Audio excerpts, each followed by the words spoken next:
मछुआरों की समस्या। जापान में हमेशा से ही मछलियाँ खाने का एक ज़रूरी हिस्सा रही हैं और ये जितनी ताज़ी होती हैं लोग उसे उतना ही पसंद करते हैं।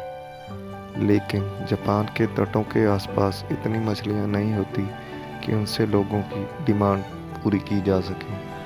नतीजतन मछुआरों को दूर समुद्र में जाकर मछलियाँ पकड़नी पड़ती हैं। जब इस तरह से मछलियाँ पकड़ने की शुरुआत हुई तो मछुआरों के सामने एक गंभीर समस्या सामने आई। वे जितनी दूर मछली पकड़ने जाते उन्हें लौटने में उतना ही अधिक समय लगता और मछलियाँ बाजार तक पहुँचते पहुँचते बासी हो जाती और फिर कोई उन्हें खरीदना नहीं चाहता। समस्या से निपटने के लिए मछुआरों ने अपनी बोट्स पर फ्रीजर लगवा लिए। वे मछलियाँ पकड़ते और उन्हें फ्रीजर में डाल लेते। इस तरह से वे और भी देर तक मछलियाँ पकड़ सकते थे और उसे बाजार तक पहुंचा सकते थे। पर इसमें भी एक समस्या आ गई। जापानी फ्रोज़न फ़िश और फ्रेश फ़िश में अब आसानी से अंतर कर लेते और फ्रोज़न मछलियों को खरीदने से कतराते। उन्हें तो किसी भी कीमत पर ताज़ी मछलियाँ ही चाहिए होती। एक बार फिर मछुआरों ने इस समस्या से निपटने की सोची और इस बार एक शानदार तरीका निकाला। उन्होंने अपनी बड़ी बड़ी जहाज़ों पर फिश टैंक्स बनवा लिए और अब वे मछलियाँ पकड़ते और उन्हें पानी से भरे टैंकों में डाल देते। टैंक में डालने के बाद कुछ देर तो मछलियाँ इधर उधर भागती, पर जगह कम होने के कारण वे जल्दी एक जगह स्थिर हो जाती।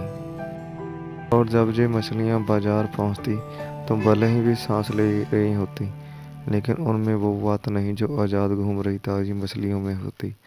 और जापानी चाकर इन मछलियों में भी अंतर कर लेते। तो इतना कुछ करने के बाद भी समस्या जस की तस बनी हुई थी। हम मछुआरे क्या करते? वे कौन सा उपाय लगाते कि ताज़ी मछलियाँ लोगों तक पहुँच पाती? नहीं, उन्होंने कुछ नया नहीं किया। वे अभी भी मछलियाँ टैंक्स में ही रखते, पर इस बार वो हर एक टैंक में एक छोटी सी शार्क मछली भी डाल देते। शार्क उस मछलियाँ को ज़रूर खा जाती, पर ज़्यादातर मछलियाँ बिल्कुल ताज़ी पहुँचती। ऐसा क्यों होता? क्योंकि शार्क बाकी मछलियों के लिए एक चैलेंज की तरह थी।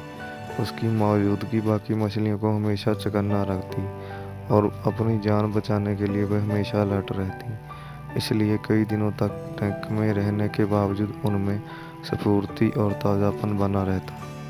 फ्रेंड्स, आज बहुत से लोगों की ज़िंदगी टैंक में पड़ी उन मछलियों की तरह हो गई है जिन्हें जगाने के लिए कोई शार्क मौजूद नहीं है।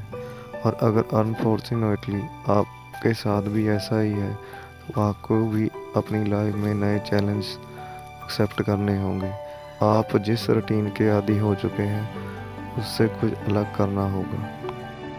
आपको अपना दायरा बढ़ाना होगा और एक बार फिर ज़िंदगी में रोमांच और नयापन लाना होगा। नहीं तो बस मछलियों की तरह आपका भी मोल कम हो जाएगा और लोग आपसे मिलने जुलने की बजाय बचते नज़र आएंगे।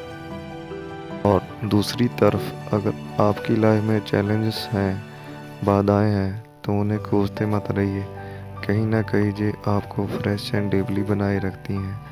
इन्हें एक्सेप्ट करिए, इन्हें ओवरकम करिए और अपना तेज बनाए रखिए। धन्यवाद।